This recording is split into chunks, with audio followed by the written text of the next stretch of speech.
Welcome to the Deep Dive. Today, we're setting out to uncover some really profound insights. Specifically, we're looking into the enduring virtues, the beauties of the Islamic religion. Right. And we're drawing our wisdom mainly from Cheikh Abderrahmene Sadi's book, The Abridged Pearl on the Beauties of the Islamic Religion. Which is a really potent little book. Yeah, and it's illuminated beautifully by the commentary of Sheikh Abrazak Al-Abad. So our mission for you today, to offer sort of a unique shortcut to understanding why Islam is seen by its followers as being so complete, so beneficial. We'll reveal some timeless principles, maybe some surprising facts too. Think of it as getting to the core, the why behind its comprehensive nature, as described in these texts. Exactly. A deep dive. And the source material, it really is quite remarkable. It's concise, sure, but it manages to distill just vast amounts of knowledge into really accessible examples. Provides a specific lens then. Absolutely. A profoundly beneficial lens for viewing Islam's core strengths and, its inherent appeal, at least from the perspective of these scholars. Okay, so let's start right there. Why is it considered so important to highlight these beauties anyway? Why this specific focus for a deep dive? That's the crucial starting point. The source lays out this kind of dual purpose. Okay. For Muslims themselves, thinking about these virtues is said to, really strengthen their love for the faith. So an internal benefit first. Right. Deepens their adherence, sharpens focus, builds steadfastness. It helps them see Islam as this immense blessing. Makes sense. But then there's the external side. It's presented as a hugely effective way to invite others to Islam. Dawah, the outreach aspect. Exactly. There's a quote from Ibn Baz mentioned, the major scholar. He said, by Allah, if the beauties of Islam were explained to the world as they should be, people would enter the religion of Allah in throngs. Wow, that's a strong statement. The idea being the appeal is inherent, if understood. That's the implication, yes. That the intrinsic qualities are powerful on their own. And I suppose for you, listening, understanding these points isn't just about, grasping the subject better for yourself. It also helps you engage in conversations more effectively, right? For sure. Whether you're, clearing up misunderstandings or just deepening your own knowledge, it makes you a more informed participant. And what's really central here is how Islam itself is framed in these texts. It's not positioned as just, one religion among many. How so? It's presented as the most complete, the superior, the most noble religion, encompassing absolute perfection, wisdom, justice, mercy. That's quite a claim. It is. And the core idea is that this isn't seen as a human invention. It's viewed as divine revelation. From the Creator. Right. Designed by the Creator. And so the argument goes, it perfectly fits with sound human nature, what they call fitra. Okay. It's meant to be totally comprehensive, covering every good thing, every virtue, every path to success, both, here and in the hereafter. So studying this, digging into these beauties, it's framed as more than just learning facts, isn't it? Oh, absolutely. It's considered an act of great good in itself, a valuable use of time, even a form of worship, actually. Worship? How? By acknowledging and reflecting gratefully on what's seen as God's greatest blessing, Islam itself. And doing that is said to invite even more blessings. Okay. Plus, for believers, this kind of study can seriously increase their faith, their certainty, because it offers, proofs. Rational arguments for its principles. So it appeals to the intellect. Yes, the claim is that its truths appeal directly to sound intellect and this natural disposition, the fitra we mentioned, often without even needing to debate other views. Just presenting its own logic and beauty is seen as sufficient. Interesting approach. And it's important to get the scope. These beauties, they aren't just in one corner of the religion. They're supposedly woven into everything. Like where? Its core beliefs, the practical rules, the laws, even insights into science or society mentioned in its texts. The book we're using aims to give really solid examples, not list every single detail exhaustively. Got it. Opens doors rather than drowning you in information. Precisely. All right, that sets things up really well. Let's start the deep dive proper into these specific examples, these virtues, starting at the foundation. Exactly. The first virtue highlighted is Islam's foundational belief system. The Aqeedah. Aqeedah, right.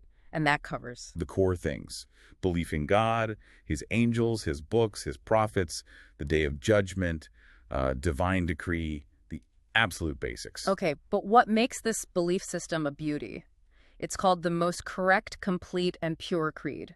Why that description? Well, the argument is because it's believed to align perfectly with how God describes himself and what he commands. It's not based on human speculation. And the implication of that. The really profound implication is that this belief isn't just like a list of ideas you nod along to. It's considered the essential foundation for all good deeds. Oh, okay. Without that correct foundation. Actions might lack real spiritual weight Oh. or be incomplete somehow. This pure foundation is seen as step one. And there's a universality aspect too, isn't there? Yes, that's fascinating. It affirms all the prophets came before, all the previous revelations, without differentiating between them in terms of their divine origin. So it accepts truth wherever it came from.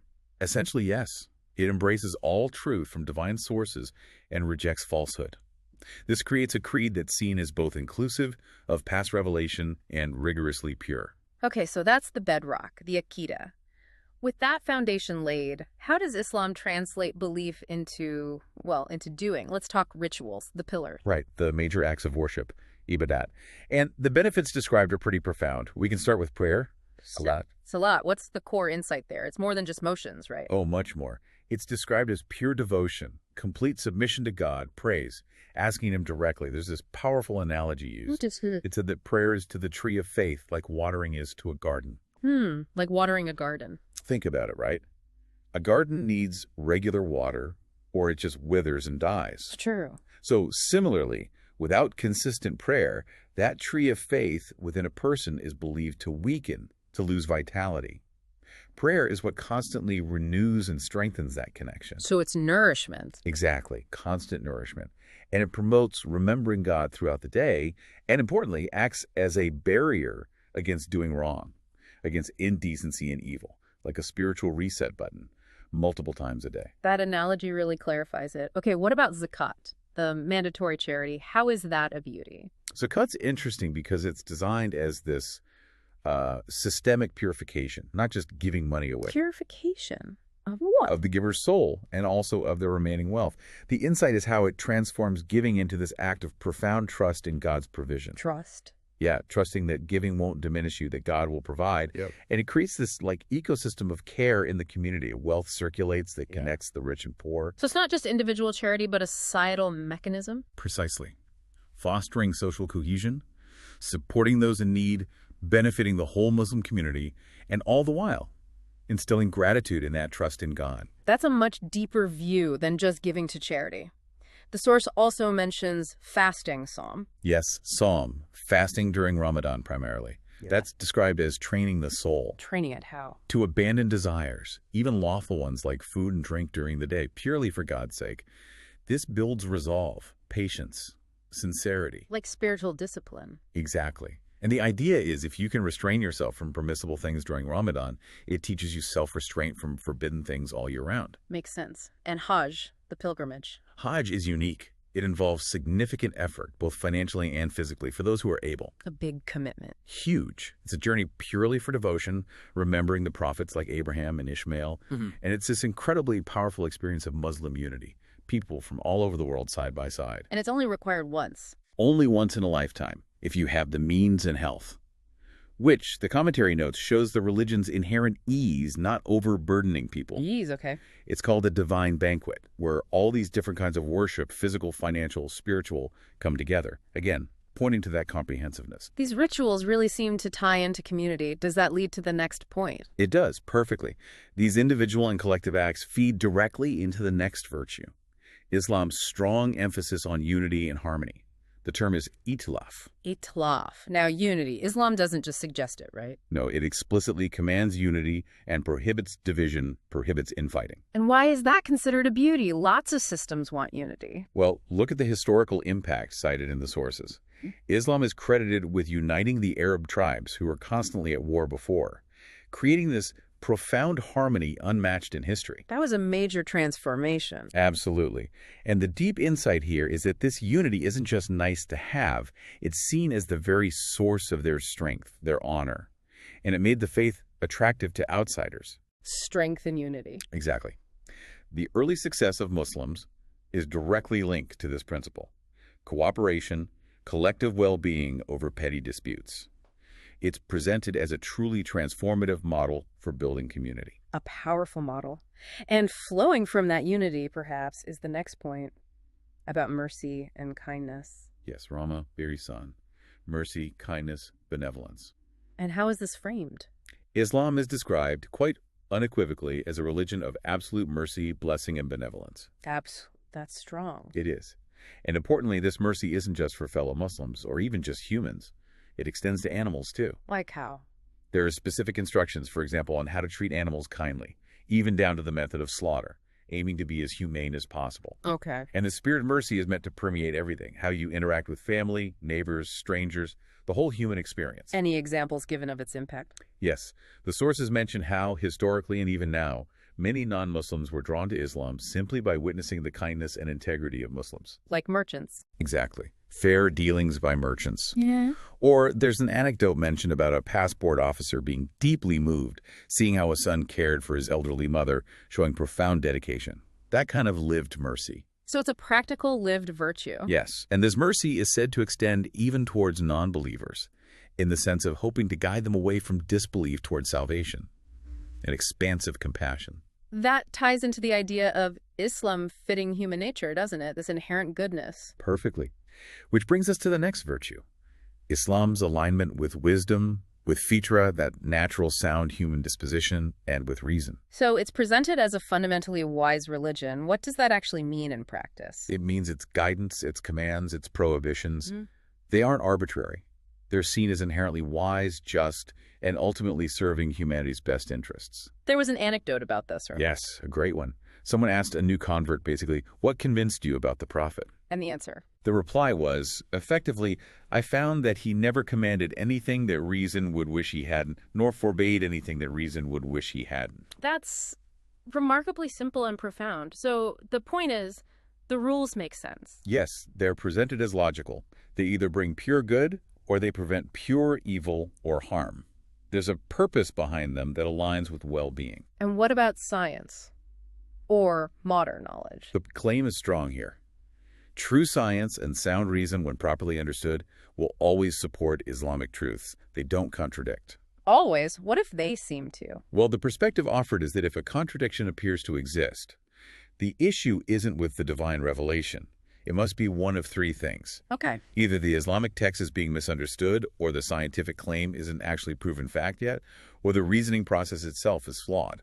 So the problem lies in human understanding, not the divine text. That's the core belief, yes. This consistency is presented as major evidence of its divine origin and its timeless applicability. Okay, that covers the alignment with reason. Now, what about aspects that sometimes cause controversy, like jihad? How is that framed as a virtue? Right, jihad is often misunderstood.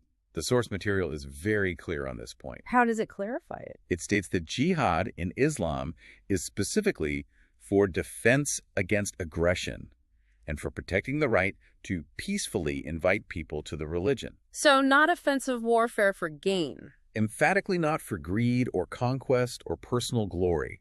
It has strict rules of engagement precisely to prevent oppression. The beauty lies in its protective purpose, not aggression. And related to protecting the community's values, what about enjoining good and forbidding evil? That's another key principle. It's seen as necessary for the community's righteousness. How so? It helps prevent moral decay from spreading, maintains the integrity of the religion within society. It's a tool for collective well-being. But it has to be done carefully. Oh, absolutely. The sources stress it must be done with wisdom and gentleness, not harshness or causing greater harm. Okay. Moving to more day-to-day matters. What about transactions, business dealings, mu'amalat? Islam allows and encourages various kinds of beneficial financial dealings. Things like trade, leasing property, forming partnerships. Things that help the economy function. Exactly. Fostering economic stability and well-being. The key conditions are always mutual consent and clear knowledge.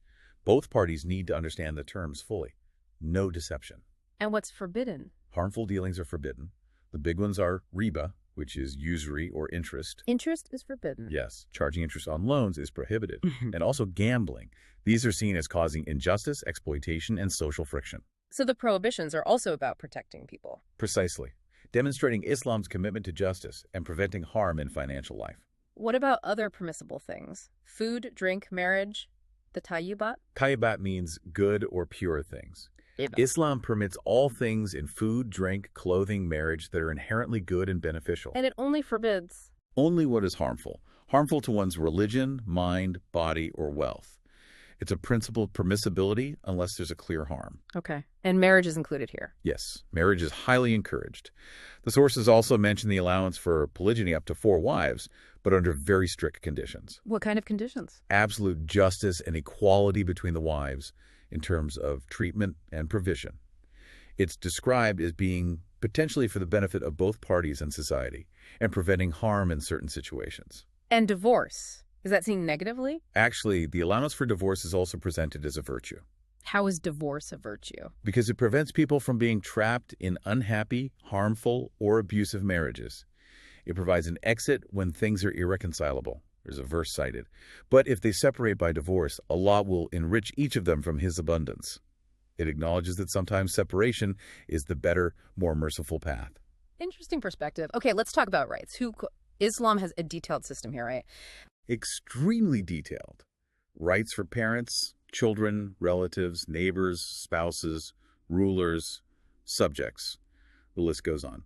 Very comprehensive. And what's the overall purpose of defining these rights so clearly? Well, think about it. How do these contribute to society? Rights for parents, for instance, are heavily emphasized, going way beyond just basic needs to require continuous kindness and respect. So it builds strong family bonds. Exactly, and strong community bonds. These rights promote goodness, justice, they prevent oppression, they foster harmony and cooperation. Are they rigid or adaptable? They're described as adaptable across time, place, circumstances, and even social status.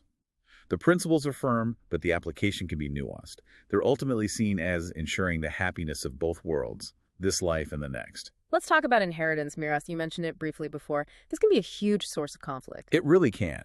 And that's why the Islamic approach is highlighted as a particular virtue. Because God ordained it directly. Precisely. God Himself set out the specific shares for heirs in the Quran. And the verse explaining why is key.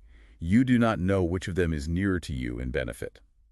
So humans don't actually know who deserves what most or who will benefit them most. But that's the insight. Yeah. Only the Creator has that perfect knowledge.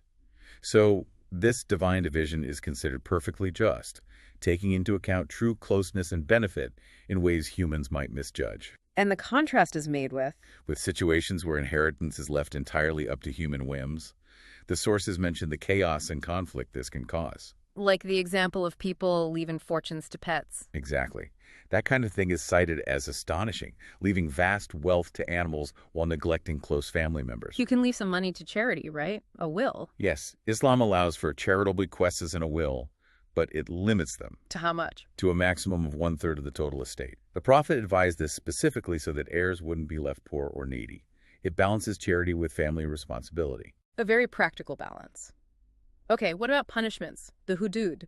These often seem severe from an outside perspective. Yes, the prescribed punishments, hudud, for major crimes like murder, theft, adultery, they are significant. What's the justification or beauty presented here? They are designed primarily as strong deterrents to protect individual rights, life, property, family honor, and also societal rights, maintaining order and preventing widespread injustice. A safeguard for society. Essentially, yes. They're considered vital for combating major evils. The argument is that certain widespread evils cannot be effectively resisted without such clear, divinely ordained limits. Okay. Another legal concept is hajr, or interdiction. What's that about?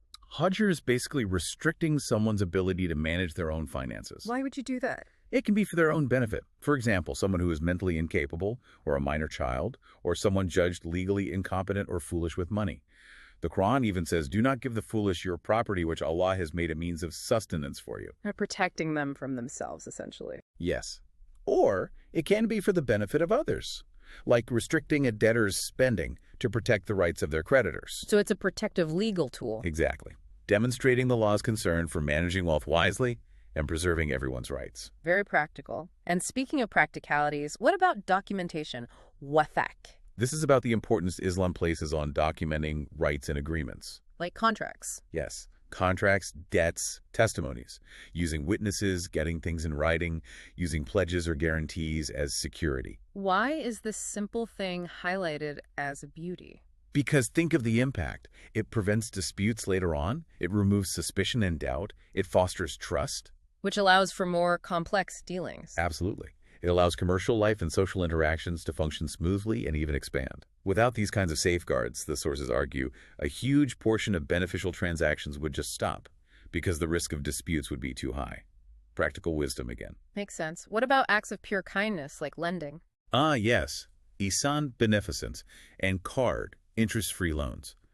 Islam strongly encourages acts of kindness that help others without causing loss to the giver. Like card, an interest-free loan. Exactly. You lend money, and the exact same amount is returned later. No increase, no interest.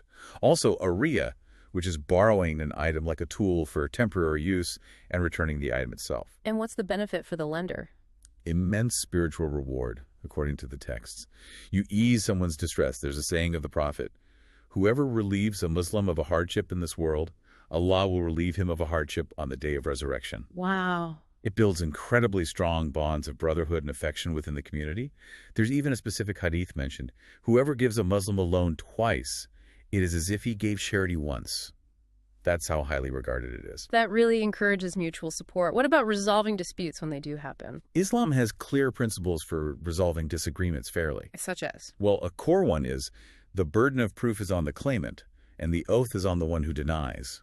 So the accuser needs evidence. The accused can swear their innocence if there's no proof. Basically, yes. These rules ensure fairness, prevent people from making false claims just to cause trouble, and help resolve conflicts justly. Everyone is treated equally before the law, regardless of their status. And reconciliation. Reconciliation is always highly encouraged, if possible. Mm-hmm. Settling things amicably is considered better than formal judgment. Moving towards broader principles, what about consultation? Shura. Shura, mutual consultation, is strongly emphasized in Islam for all kinds of affairs, whether religious matters or worldly decisions. Like making decisions together. Yes, consulting others, seeking advice. This principle is praised because it generally leads to sounder decisions and better outcomes. You get the benefit of multiple minds, more insight. As the saying goes, he who consults will not be disappointed. Exactly that sentiment. It's seen as a key to success in any endeavor. How does Islam balance, religion and everyday life? Is it all spiritual, or does it cover worldly things too? That's another key virtue highlighted. The balance.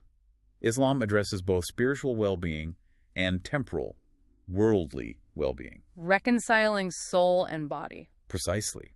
It provides guidance for worldly matters. How to earn a living, what to wear, housing, family life, just as much as it provides guidance for prayer and belief. It's a holistic approach. A complete way of life, then. That's the description.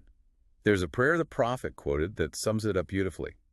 O Allah, set right for me my religion, which is the safeguard of my affairs, and set right for me my worldly life, wherein is my living, and set right for me my hereafter, to which is my return. Covering all bases. That's very comprehensive. What about the relationship between religion, knowledge, and, say, government or authority? Islam is described as establishing a strong, necessary bond between spiritual knowledge, religious principles, and political authority or governance. Why is that link important? The view presented is that when these elements work together, when rulers consult scholars and governance is guided by righteous principles, society flourishes and evils are kept in check. And when they are separated? When they're separated, the result is disorder, disunity, and a decline in morality and justice. Religious scholars and righteous rulers are meant to work hand in hand for the common good. Okay, we touched on this before, but let's revisit the compatibility with reason and science. Yes, it's reiterated as a distinct virtue. Islamic teachings do not contradict sound reason or properly established scientific facts. And again, if there seems to be a conflict, then you need to re-examine. Is the understanding of the Islamic text correct? Is the scientific fact actually proven or just a theory? Is the reasoning sound? The assertion is that genuine knowledge, whether from revelation or sound observation, cannot ultimately contradict itself. That consistency is seen as a major proof. A major testament to its divine origin and its truthfulness for all times and places, yes. Now let's look at the bigger picture, the spread and resilience of Islam throughout history. It's quite remarkable when you consider it. Islam started in Arabia, unifying those deeply divided tribes we mentioned. And then expanded rapidly. Incredibly rapidly. It interacted with and significantly transformed two major world empires of the time, Persia and Rome. And the sources emphasize this expansion wasn't primarily due to forced conversion. But by the message itself. By the power of its message, the conviction of its followers, and the appeal of its principles, like justice and mercy, people chose to adopt it. And its survival since then. Its continued existence and resilience, despite centuries of opposition, internal challenges, external attacks. This is presented as nothing short of a miracle, a sign of divine protection.